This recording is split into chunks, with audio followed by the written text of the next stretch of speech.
Hey everyone, welcome back to my channel. My name is Christina Lorraine.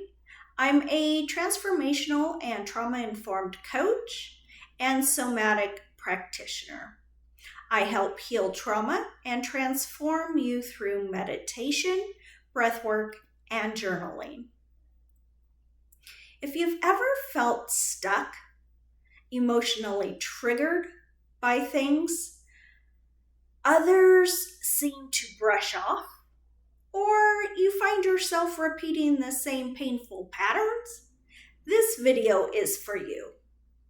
Today, we're diving into 5 signs that childhood trauma may still be affecting you as an adult, even if you thought you have moved on.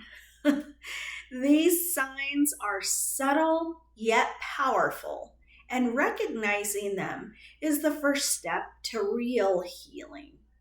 So grab a journal or just take a deep breath. It's time to uncover what's been hiding in plain sight. Let's get into it.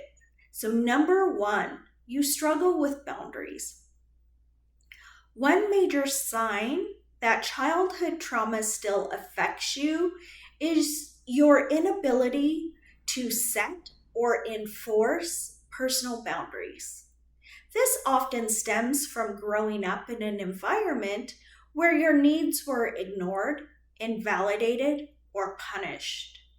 As a result, saying no feels selfish, and asserting yourself triggers guilt or fear.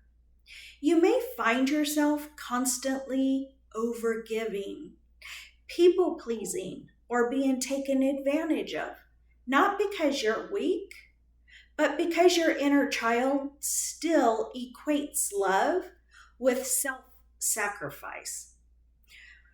This behavior can bleed into your relationships, career, and even your parenting. So recognizing these patterns is powerful.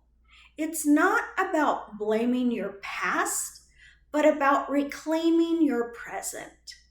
So start by noticing how often you say yes when you mean no. Practice setting small boundaries, like turning off your phone during self-care time.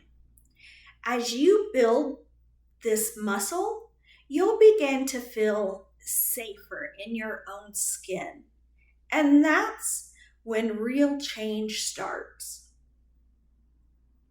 So number 2, you feel emotionally numb or overwhelmed. Do you ever feel like you're either completely shut down or emotionally drowning? That all or nothing feeling is often rooted in childhood trauma. When our nervous system is overwhelmed at a young age, it adapts by switching between survival modes, which is the freeze, fight, flight, or fawn. As adults, this translates to feeling detached or hyperreactive without understanding why. You may avoid emotional situations, suppress feelings, or on the flip side, feel constantly anxious, irritable, or exhausted. It's not just mood swings. It's your nervous system doing what it learned to do to keep you safe. Healing means learning. Grounding exercises can help reconnect you to your emotions in a safe, manageable way. You're not broken, you're adapting. And with time, you can teach your body that it's finally safe to feel. Number 3, you have a harsh inner critic. That little voice in your head that constantly says you're not good enough. It probably didn't come from you. It often comes from internalized voices of your parents, teachers, or caregivers who were overly critical, neglectful, or abusive.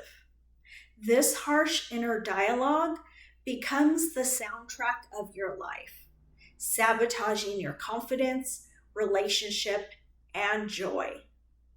You may call yourself lazy, stupid, or unworthy, often without realizing how damaging it is. Healing starts by becoming aware of this voice and questioning it. Ask yourself, whose voice is this, really? Then begin to replace it with truth. You can use affirmations rooted in scripture or self-love. I am fearfully and wonderfully made, or God does not condemn me, so why should I? You have the power to rewrite that voice, and when you do, your self-worth rises to match the truth of who you really are. And number 4, you fear abandonment or intimacy.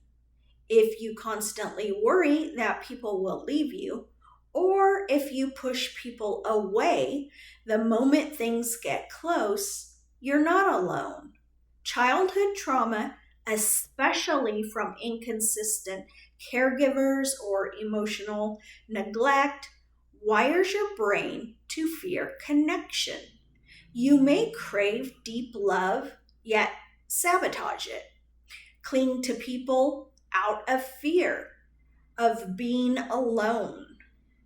This fear of abandonment isn't irrational. It was once a real survival issue, but today it may be holding you back from healthy, fulfilling relationships. Healing involves creating safety within yourself. Therapy, inner child work, and faith-based practices can help you rebuild trust, not just in others, but in your ability to be okay, even if others disappoint you. Real intimacy starts when you believe you are worthy of love, regardless who gives it. And number 5, you struggle with identity and purpose. Lastly, if you often feel like you don't know who you are, what you want, or what you're even doing in your life, it could be a lingering effect of trauma. Children who are constantly focused on survival don't get the chance to explore their authentic self. They grow up adapting to others' expectations, becoming whoever they need to be to stay safe. As adults, this creates confusion. You might try on different personas, switch careers often, or stay in situations that don't align with your soul. But here's the truth.